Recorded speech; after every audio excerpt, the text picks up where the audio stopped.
Imagine this. You've got the latest tech, a sleek Tesla charger right in your garage. But then, an entitled HOA Karen marches up, demanding free access. What happens next will absolutely shock you. Literally. Her arrogance leads to a fiery disaster that leaves her Lexus in smoke and a whole neighborhood speechless. Stick around, because this story of karma, entitlement, and a very expensive spark is about to begin. Get ready for a shocker, because today we're diving into a story that proves karma works faster than a supercharger. You won't believe what happened when an entitled HOA Karen tried to strong-arm her way into free electricity and ended up frying her own car. Our story begins in a picturesque suburban neighborhood, the kind with manicured lawns and an overly enthusiastic HOA. Our protagonist, Alex, had just installed a brand-new Tesla supercharger in his garage. He was thrilled. No more waiting in lines, just convenient, at-home charging for his sleek Model S. Little did he know, this high-tech convenience would soon become the center of a very electrifying drama. Enter Brenda, the self-proclaimed queen of the HOA, a woman whose favorite pastime was policing shrubbery and making everyone's life just a little bit harder. Brenda, a Lexus RX 450h owner, had been eyeing Alex's new charger with a mix of suspicion and blatant envy. One sunny afternoon, Alex found Brenda standing in his driveway, arms crossed, a scowl etched on her face. "Alex," she began, her voice dripping with artificial sweetness that did little to mask her underlying demand, "I've noticed your new charging station. As a fellow resident, I believe I'm entitled to use it. We all pay HOA fees, after all, and that includes access to shared amenities." Alex was flabbergasted. "Brenda, this isn't a shared amenity. It's my personal property, installed at my expense, for my car."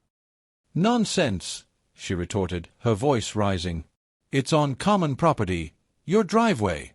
And frankly, it's an eyesore. Unless you want a violation notice, you'll grant me access. Think of it as being a good neighbor." Alex, trying to keep his cool, explained that his Tesla charger was specifically designed for Teslas and wasn't universally compatible with other electric vehicles, especially not a Lexus hybrid. He also tried to explain the significant cost of electricity and the security features. Brenda, however, wasn't listening. She was already picturing herself enjoying free power. The next few days were a nightmare of passive-aggressive notes, glares, and even a veiled threat about escalating the matter to the board. Alex, fed up, decided to ignore her. He even considered putting up a private property sign, but knew it would only fuel Brenda's fire. Then came the fateful evening. Alex was relaxing, watching TV, when he heard a strange whirring sound and then a distinct pop, followed by a high-pitched whine from his garage. He rushed out, only to find Brenda in a state of utter panic. Her Lexus was parked awkwardly, a charging cable, definitely not a Tesla one, plugged into a supercharger with a tangled mess of adapters, and a distinct smell of burnt electronics hung in the air. Smoke was wafting from her Lexus's charging port. "What have you done?" Alex exclaimed, rushing to unplug everything, while Brenda shrieked, "It's your charger. It fried my car. You owe me a new Lexus." It turned out, in her entitled wisdom, Brenda had found some obscure, cheap adapter online, convinced it would magically bridge the compatibility gap.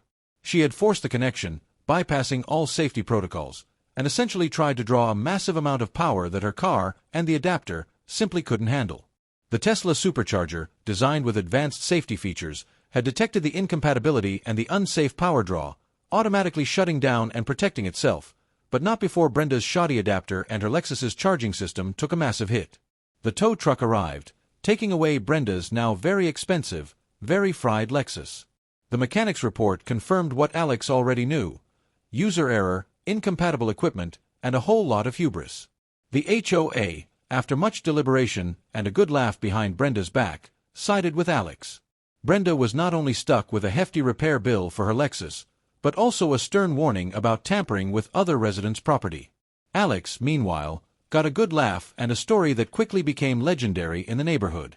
Karma, it seems, has a very powerful and very direct charging cable. So, the next time someone demands free access to your hard-earned amenities, remember Brenda and her fried Lexus.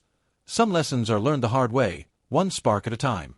And that, folks, is the electrifying tale of the HOA Karen and her very fried Lexus. If you got a charge out of this story, don't forget to smash that like button, share it with your friends, and hit subscribe so you don't miss out on our next wild ride. We've got plenty more shocking stories coming your way.